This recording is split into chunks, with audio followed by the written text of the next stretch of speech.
Hi, I'm Saidel-Baker, coming to you today with an ITR Economics Trends Talk from the road.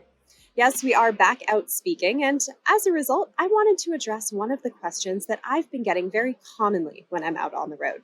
Now, as you probably know already, our forecast at ITR is for disinflation to take hold across both consumer and producer prices within the first half of this year. In fact, we think we're very close to that cyclical peak for prices.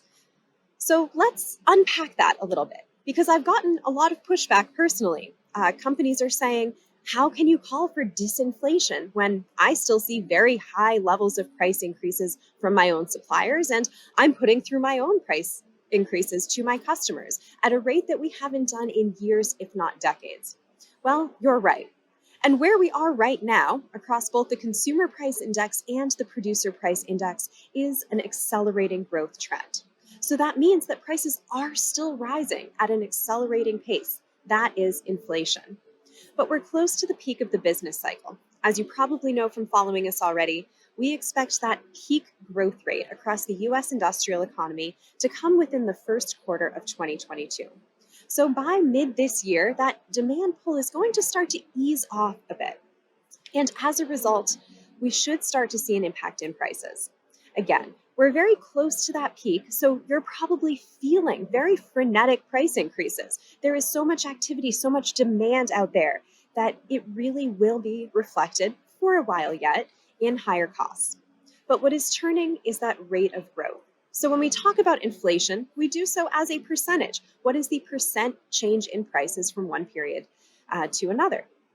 And when we talk about inflation, disinflation has to be decoupled from deflation. Disinflation is still a positive rise in price levels, just at a slowing pace of growth. So that inflationary number is starting to come down. But disinflation is not deflation.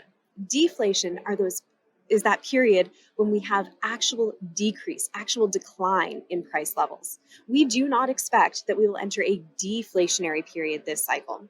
So expect disinflation. And if you are one of those companies still putting through price increases at that pace you've never done before, well, take advantage of it, because we fully expect that customers are aware of the inflationary environment. So you're probably getting much less pushback than you otherwise would for these levels of price increases.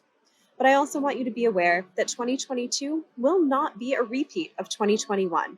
We're entering a different phase of the business cycle. So look ahead. Disinflation, not deflation, is in our future. Thank you so much for joining me today for this episode of ITR Economics Trends Talk from the road. I'm Saidel-Baker. Let's talk more soon.